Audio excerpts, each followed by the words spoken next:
പ്രിയപ്പെട്ട സഹോദരി സഹോദരന്മാരെ, ഞങ്ങൾ നിങ്ങൾക്കായി ഒരു സദ്വാർത്തയുമായിട്ടാണ് വന്നിട്ടുള്ളത്.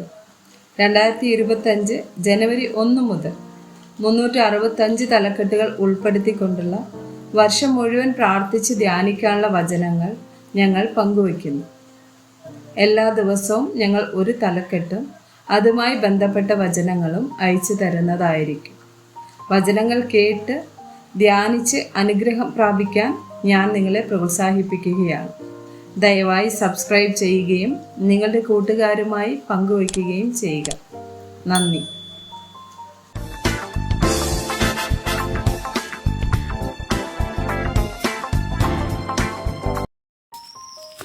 ദിവസം 206 ജീവിതം.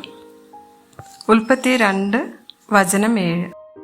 യഹോവയായ ദൈവം നിലത്തെ പൊടി കൊണ്ട് മനുഷ്യനെ നിർമ്മിച്ചിട്ട് അവൻ്റെ മൂക്കിൽ ജീവശ്വാസം ഊതി. മനുഷ്യൻ ജീവനുള്ള ദേഹിയായി തീർന്നു. യോഹന്നാൻ 10 വചനം 10. മോഷ്ടിപ്പാനും അറുപ്പാനും മുടിപ്പാനുമല്ലാതെ കള്ളൻ വരുന്നില്ല. അവർക്ക് ജീവൻ ഉണ്ടാകുവാനും സമൃദ്ധിയായിട്ടുണ്ടാകുവാനും അത്രേ ഞാൻ വന്നിരിക്കുന്നത്. യോഹന്നാൻ 14 വചനം 6. യേശു അവനോട്, ഞാൻ തന്നെ വഴിയും സത്യവും ജീവനും ആകുന്നു. ഞാൻ മുഖാന്തരമല്ലാതെ ആരും പിതാവിൻ്റെ അടുക്കൽ എത്തുന്നില്ല. സദൃശവാക്യങ്ങൾ 4 വചനം 23. സകല ജാഗ്രതയോടും കൂടെ നിന്റെ ഹൃദയത്തെ കാത്തുകൊള്ളുക.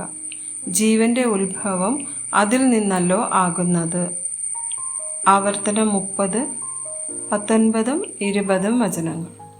ജീവനും മരണവും അനുഗ്രഹവും ശാപവും നിങ്ങളുടെ മുമ്പിൽ വച്ചിരിക്കുന്നു എന്നതിന് ഞാൻ ആകാശത്തെയും ഭൂമിയെയും ഇന്ന് സാക്ഷി വയ്ക്കുന്നു. അതുകൊണ്ട് നീയും നിന്റെ സന്തതിയും ജീവിച്ചിരിക്കേണ്ടതിനും യഹോവ നിന്റെ പിതാക്കന്മാരായ അബ്രഹാമിനും ഇസഹാക്കിനും യാക്കോബിനും കൊടുക്കുമെന്ന് സത്യം ചെയ്ത ദേശത്ത് നീ പാർപ്പാൻ തക്കവണ്ണം നിന്റെ ദൈവമായ യഹോവയെ സ്നേഹിക്കുകയും അവൻ്റെ വാക്ക് കേട്ട് അനുസരിക്കുകയും അവനോട് ചേർന്നിരിക്കുകയും ചെയ്യേണ്ടതിനും ജീവനെ തിരഞ്ഞെടുത്തു കൊള്ളുക.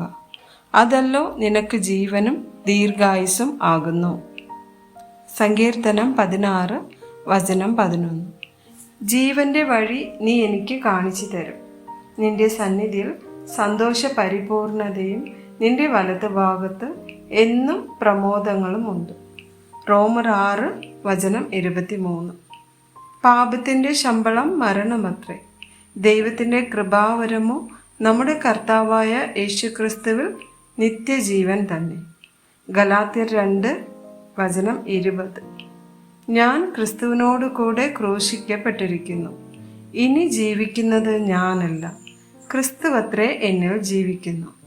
ഇപ്പോൾ ഞാൻ ജഡത്തിൽ ജീവിക്കുന്നതോ എന്നെ സ്നേഹിച്ച് എനിക്ക് വേണ്ടി തന്നെത്താൻ ഏൽപ്പിച്ചു കൊടുത്ത ദൈവപുത്രങ്ങളിലുള്ള വിശ്വാസത്താൽ അത്രേ ജീവിക്കുന്നത്. ആമേൻ.